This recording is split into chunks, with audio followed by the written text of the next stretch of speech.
मैंने आज कांग्रेस पार्टी के असेंबली के मेंबरशिप से मेरी लेजिस्लेचर मैं कांग्रेस पार्टी से चुनकर आया हूं एज ए एमएलए।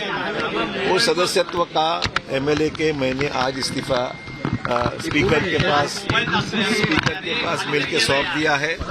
उसके बाद में मैंने आज कांग्रेस वर्किंग कमेटी, कांग्रेस की प्राइमरी मेंबरशिप और हमारे जो लेजिस्लेचर पार्टी है उसका भी इस्तीफा मैंने आज पार्टी को सुपुर्द किया है। इसलिए मैंने आज पूरी तरीके से कांग्रेस पार्टी से मेरा जो भी इन्वॉल्वमेंट था वो क्यों मजबूर होना पड़ा था? कोई मजबूरी की कोई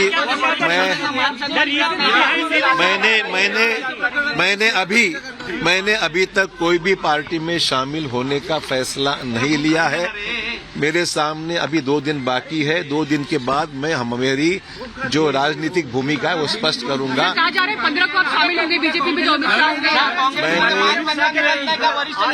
देखो हर चीज की कोई वजह बताई नहीं जाती है और मैं कभी भी पार्टी के इंटरनल मैटर्स को चौराहे पे रखने वाला आदमी नहीं हूं। जब तक था पार्टी का ईमानदारी से कल तक मैं प्रदेश कांग्रेस में मीटिंग में हाजिर था और मैं कल शाम से मैंने मेरे अपने आप को कई नेताओं में नाराजगी है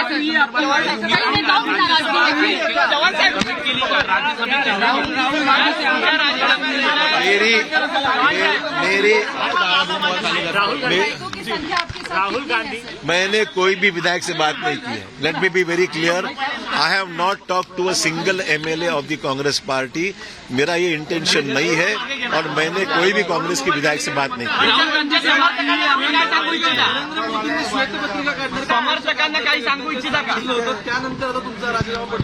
नहीं, इसका कोई कोरिलेशन नहीं है।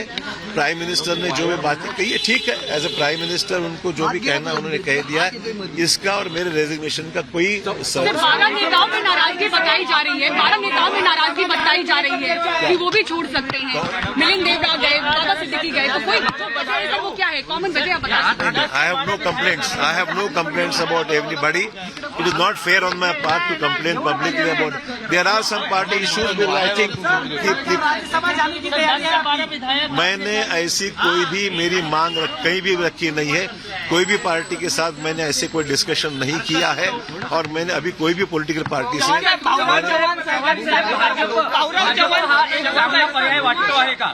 भाजप हा तुम्हाला एक चांगला पर्याय वाटतो? मी अद्यापही कुठल्याही पर्यायाविषयी चर्चाच केली नाही किंवा असं कुठे माझं मत व्यक्त केलं। आजच मला राजीनामा देऊन जेमतेम 3 तास पण झाले नसतील।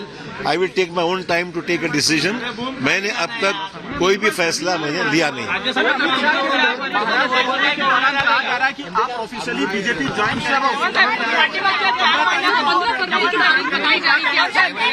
मुझे इसके बारे में कोई जानकारी नहीं है।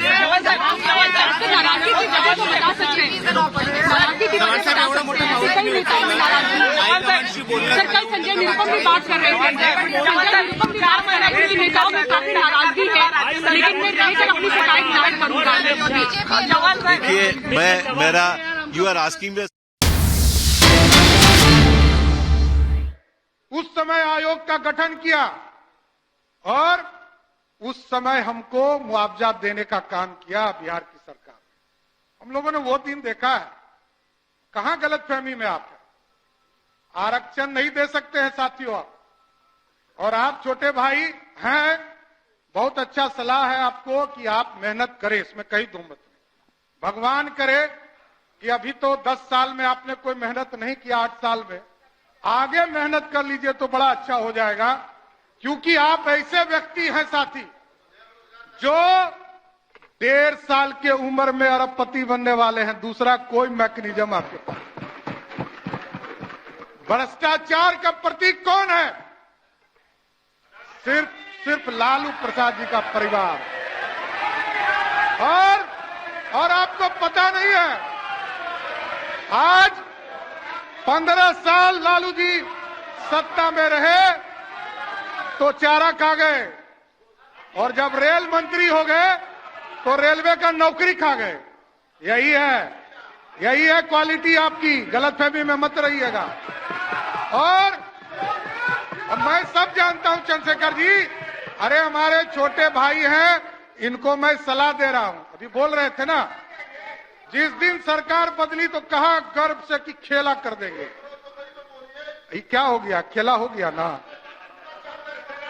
और आपको स्पष्ट तौर पर बताता हूं, ये जो 5 विधायक हमारे गायब हुए हैं ना, एक एक का इलाज करूंगा, गलतफहमी में मत रहिएगा।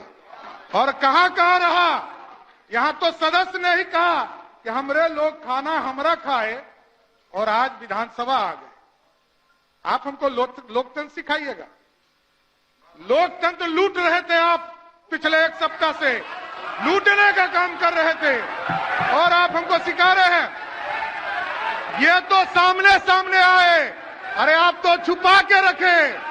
सारे चीजों की जांच होगी, कंफर्म रहिए, कोई छूटने वाले नहीं है आप लोग। और साथियों, आप जो माफिया राज सोचते हैं, माफिया राज बनाना चाहते हैं, बालू माफिया, शराब माफिया और जमीन माफिया, यही है आपका। ये सब पे इलाज होगा, गलतफहमी में मत रहिएगा। और हम लोग कह रहे थे भाई साहब हमारे कि लालू जी का परिवार कभी डरेगा नहीं। अरे आपके पिताजी को मुख्यमंत्री बनाने वाला भाजपा है, गलतफहमी में मत रहिए। 39 विधायकों का समर्थन था, तब मुख्यमंत्री बने, नहीं तो आप कहां थे? अरे आप कहां थे? आप समझिए, मैं ये कह रहा हूं कि लालू जी भी मुख्यमंत्री बने।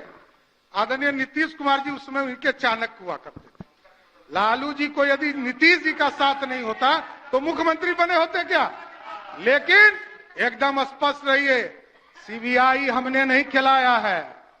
सीबीआई 1996 में आया, यहीं लालू प्रसाद जी मुख्यमंत्री के तौर पर थे, तब वो स्वयं राष्ट्रीय अध्यक्ष जनता दल के थे, और जनता दल की सरकार देश में थी, तब प्रधानमंत्री आपका था, कोई दूसरे का नहीं था।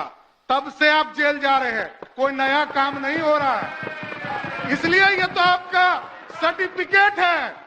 आपके पार्टी ने आपको कहा कि आप भ्रष्टाचारी हैं, कोई दूसरा नहीं कह रहा है, आपको कह रहा है। ये 96 से हो रहा है, आज थोड़े हो रहा है। 96 से लालू जी को लगातार, और किसके साथ बैठे हैं? शकील साहब अभी बोल रहे थे, पहले तो किसी को बोलना ही नहीं दे रहे हैं शकील साहब, बेचारे अजीत शर्मा जी पहले नेता थे, उनको कभी कभी मौका मिलता था। कांग्रेस पार्टी के युवराज, जिसने लालू जी का ऑर्डिनेंस फाड़कर, अब मुखिया भी लालू जी नहीं बन सकते, बस यही कारण है, कोई दूसरा गुनहगार नहीं है। हम लोग गुनहगार नहीं है, आप गुनहगार हैं। आप ही कांग्रेस पार्टी के लोगों ने लालू जी को मुखिया बनने से भी रोक दिया, यही है। इसलिए तो एकदम स्पष्ट है, और ये गलतफहमी में आप हैं कि लोग कहते हैं कि हमने नौकरी दे दिया, हमने नौकरी दे दिया, हमने नौकरी दे दिया। एकदम अरे आप बड़े भाई हैं, कहां दिक्कत है? आप काहे गुस्सा रहे हैं? देखिए, तो राहुल गांधी जी ने ऑर्डिनेंस नहीं पढ़ा है, ऑर्डिनेंस पढ़ा है ना? ऑर्डिनेंस किसने पढ़ा? लालू जी का ऑर्डिनेंस किसने पढ़ा? बैठ जाइए शकील साहब, बैठ जाइए। देखिए, ये लोग कह रहे थे नौकरी नौकरी। लालू जी के पूरे राज में, पूरे 15 साल में